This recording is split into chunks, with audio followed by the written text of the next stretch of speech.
Okay, we are running errands today, and I had to come to my favorite place, the vivero. It's like a plants, basically. It's a live plant where I can buy plants. That's where I found my cacao. That's where I find all my things.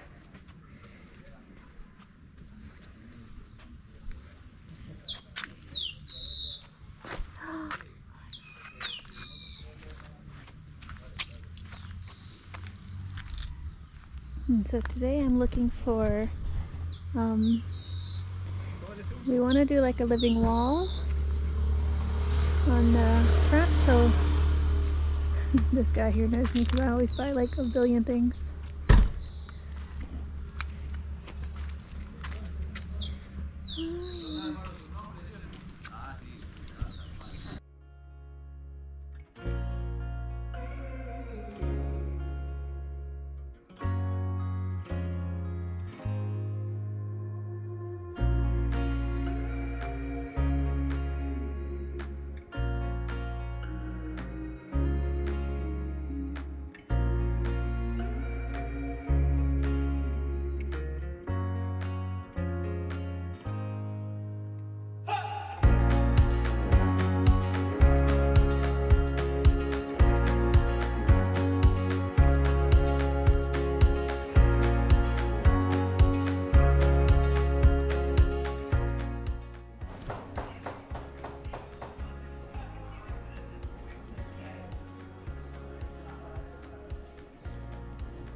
Something else happening here is we have our own water. Well, the water's been a bit of an issue, which I will talk about in a different video once it's sorted, so you know the issue. We don't have city water, we don't have town water, and we're not like off-grid, but we have electric, but other than that we don't have anything connected to the grid. But so they're cleaning the water tank today because I'm not honestly sure what the problem was, but anyways, you're supposed to clean it every few months, so they're cleaning the water tank. And then and then something happened here, which it was leaking, so Rafa's fixing it. So yeah, hopefully that worked. When you live in the countryside, no matter if you're off-grid or on-grid or whatever, you do a lot of your own things. The plan, this whole area is going to be terraced. I'm going to put my pineapples here. And yeah, this is going to be, you can see it's a mess. I've been cleaning it though. You can see this part is clean down there. So what happened is I have these vines that have taken over all my coffee trees, but this is not a good area for coffee over there. The soil's not great. So the coffee wasn't great anyway, so I kind of just was like, whatever, I'll deal with it later. Well, later has come. So yeah, I've been here. I'll show you.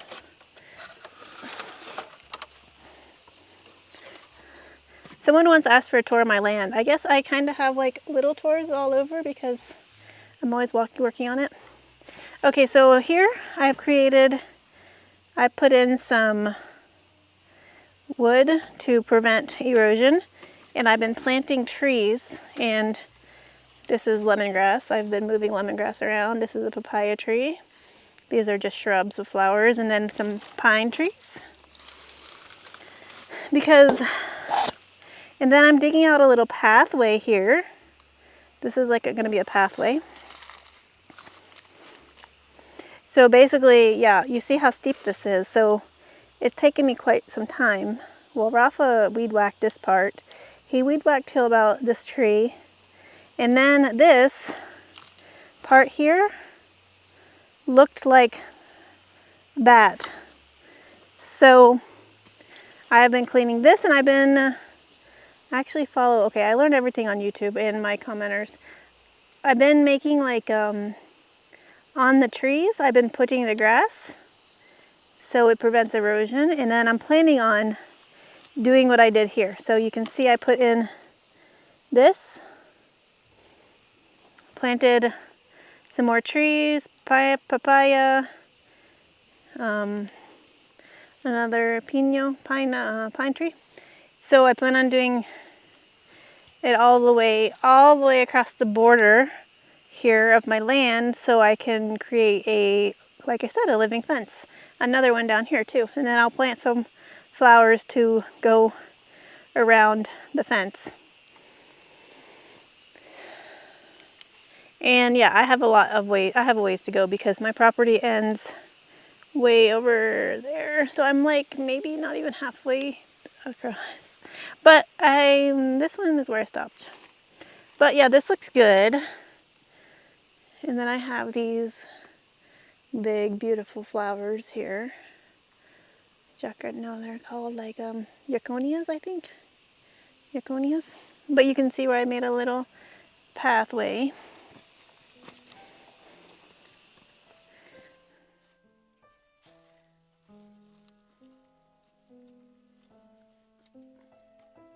And then here, this is where, right there is where I'm planning on putting my veranero, my flowers, the bright pink flowers, because I think there and over there, because it'll start crawling up everything, and then I'm going to take wire and tie it to the fence. But this area, but oh my goodness, do you see this?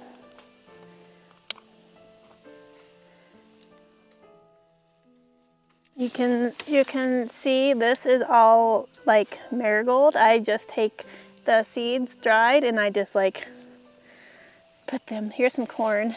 This is like popcorn I planted.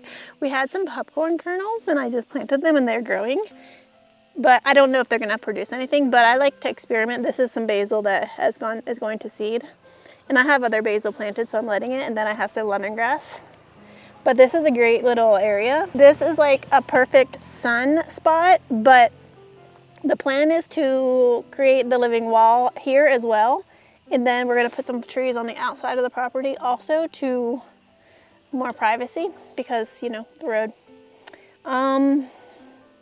But it's weird, you know, like here in Colombia, like when I was looking for a property, I wanted one like way in the forest in the back off the road.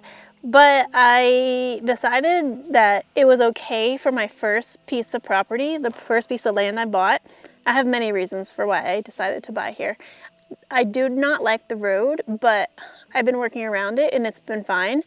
And I've realized it's not really that big of a deal. It's not that busy. It's busy at like 2 times of the day. At like in the morning when people go to work at like 6-ish. And then at like 5 at night, it's busy. Other than that, it's like very quiet here because it's just local traffic. But I'm still trying to create like an oasis. Like once you come into my land, and it's not now, it's not at all, but I'm slowly getting there with like planting things here and using the space that I have before I can plant the terrace, because the terrace is going to be a lot of work. So this is what I've already done. if you've been following the channel, you probably have seen me working here a lot. So I put in this bed here to terrace this, and then this is where I have cabbage. So this is what I'm going to work on today. I have some some tubes that are, I don't know, I can bend them, whatever they're called. And that's another terrace garden there, and right now I have in something. No, está bien. And then here, right here I have some squash growing, so I didn't want to terrace this part until the squash grew, so I picked it already. It's still growing, but I don't know if it's going to flower again. So I'm going to give it some time. And then my plan here, I actually ordered at the vivero some vetiver grass that's supposed to hold in, it's like got deep roots, and it holds in soil from eroding. So I ordered 20 sticks, palitos of that, and I'm going to put some here near this. This is a XOXO tree, which is like a medicinal tree. And then I'm going to put in probably more flowers here in the middle because this is a great pollinator spot. The flowers love it, as you can see. This.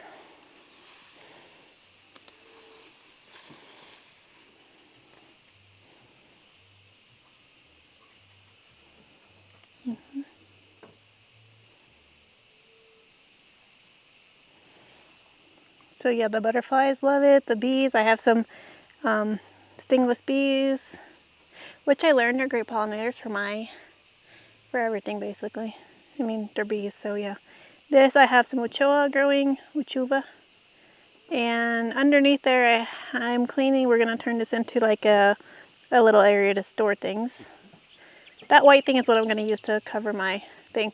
And then I have more lemongrass. I plant lemongrass everywhere because it grows great, and I just love it. So yeah, and up there is where we were. So this is terraced off also, and that is terraced already. So yeah, I have 4 little terrace beds in this little area here. And then I planted some snake plant here because that is also great for hillside. And I planted some flowers, more flowers here that like shade. So yeah, you can see this is terraced nicely. That I'm going to work on today because that's where I have some cabbage. And that's terraced nicely. It looks a mess, but you know, I think gardens that are messy and have more diversity are better for the environment, better for the garden, better for the pollinators. And here, this is my trellis. So I have some chayote growing down there. It's not really growing yet. And I have some maracuja, and passion fruit also growing. So this is starting to finally take hold. I transplanted this one. It's coffee season again. So I have been picking coffee also like every other day instead of waiting. So I've been picking coffee. But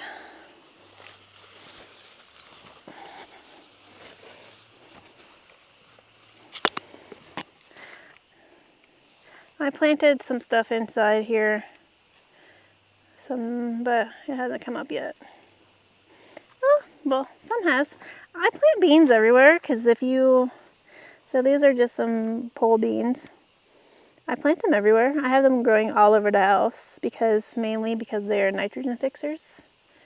And yeah, we eat beans a lot. So actually we've been eating the beans that I've been growing. My goal is to decrease our food bill, eventually growing all the food that we eat except for meat. I'm not gonna I can't have animals. I will not kill. I'm gonna have animals, but I will not be able to process and eat them. No, absolutely not. I'll eat their eggs, milk, but we will buy meat from the store because that's not on my plan because I just cannot do it.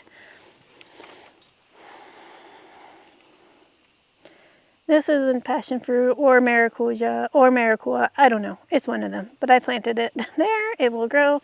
more beans over here, and another maracuya, or any of the above that I mentioned. This also I planted, these are actually maracuya seeds that are growing. I planted a whole, I just buried some seed to see what happens because I like to experiment. And my chayote is here, but he's not growing yet. It's right there. My neighbor said just throw it in the ground. So I did. Look at this lulo. I didn't pick it. I have like 5 lulos to eat, but I'm not the biggest fan. They're a bit sour for me. So yeah, this is a mango tree. I live where it's like, they say it's like clima frío, clima frío, but we are currently clima caliente because it's so hot. So yeah, I just try to grow everything and I'm going to experiment. See my coffee? And I'm just experimenting on what works, what grows. Yesterday at the vivero, I asked a guy if he had vanilla, an orchid vanilla orchid, because I read it grows great here. I'm basically looking to grow anything that grows up things because I have so many trees and so many fences. Like I could grow it here to wind around that. Anyways, so I can just put these, because I have such hilly place, a hilly farm, we can just put more trellises and grow things that grow up onto the trellis and around trees. It's Sunday morning, which means it is time to make bread. I have been making sourdough bread, or sometimes I make sourdough starter with yeast, because when I started making sourdough bread, my sourdough starter was not strong enough.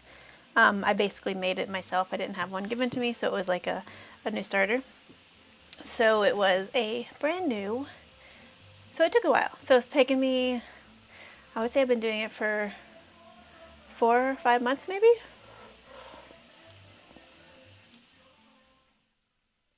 And finally, I'm to a point where my starter, I fed it last night, looks pretty good.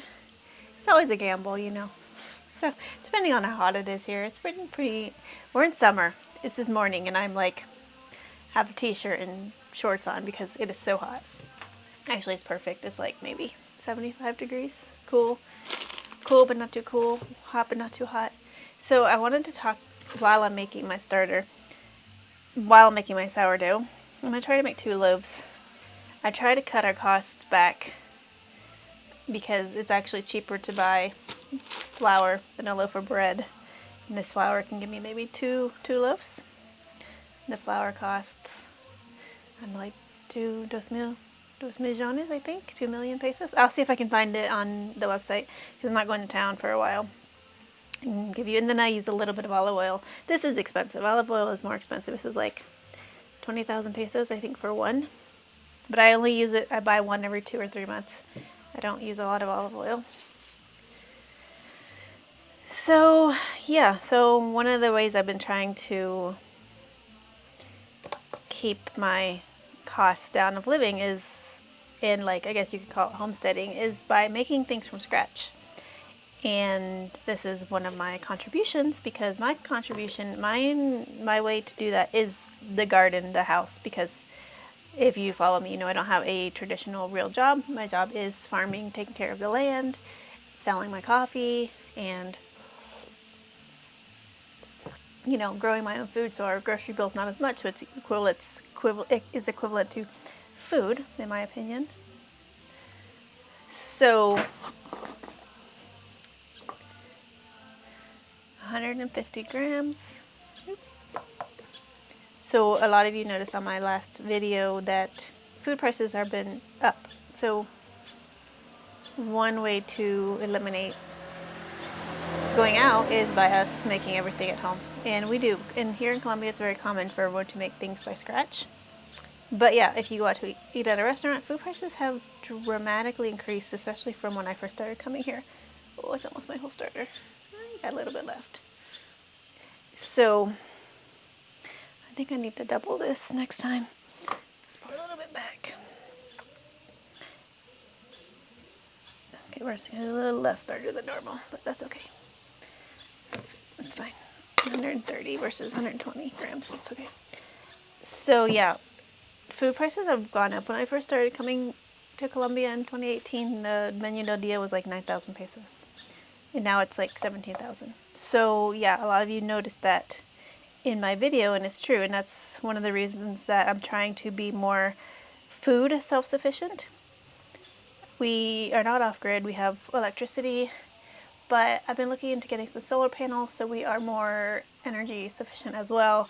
But they're expensive, like everything. So we might start out with like a small one just to decrease our prices, but not quite all the way.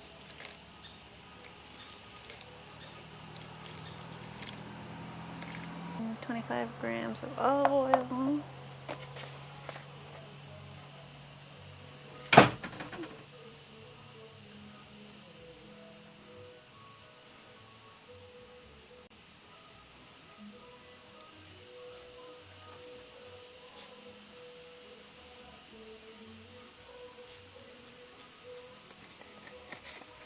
Look at this cool spoon I got in Santa Fe de Antioquia. It's so cool. I love wooden spoons, so everywhere I go I try to buy like something like that.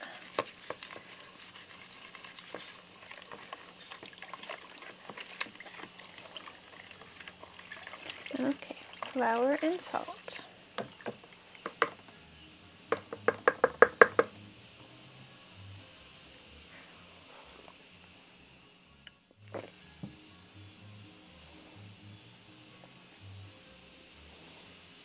Hola, perritos. 500 grams of flour, which should be this whole thing should be 500 grams. It says so on the bag. But you know, sometimes it's not. This is like a, I think this one I've noticed when I buy there's two that they sell in De Uno.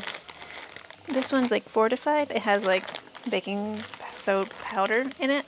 So it has been doing better with I think it's more of a bread flour than the other non. So I've been using this one. The price, I think it's a little bit more, but not a lot.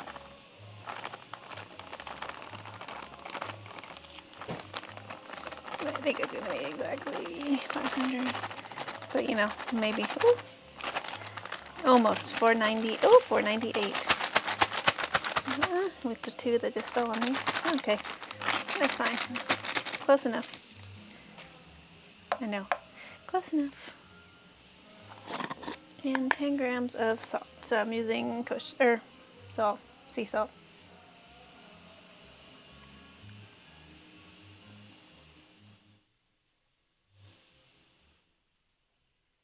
Perfect.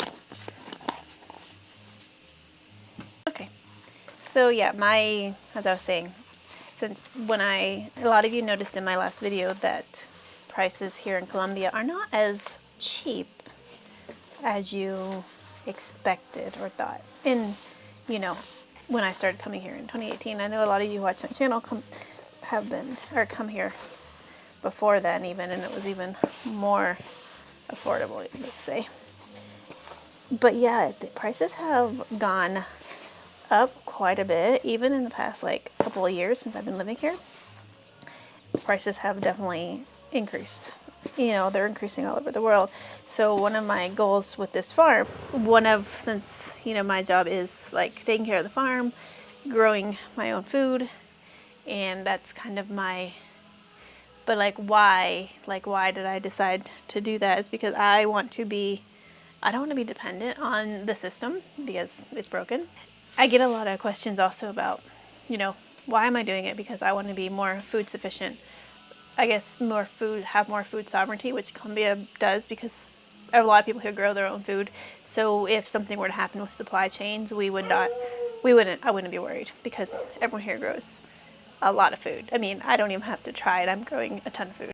And you know, making your own bread can be like such a small thing, but it'll decrease your price. We do our own coffee. I grow my own coffee. We drink our own coffee, so that's another way to decrease my prices, my costs. But yeah, to be more self-sufficient, and I'm not sure I want to be self-sufficient in everything. I mean, well, that would be the ultimate goal, right? But I don't know if it's really possible in today's world. I do believe that it is easier, like if we run out of electricity, it's fine. If we don't have electricity, we have a way. I guess my theory on self-sufficiency is if we stop getting something like electricity because we are not off grid. I'm working on getting some solar panels, but they're expensive.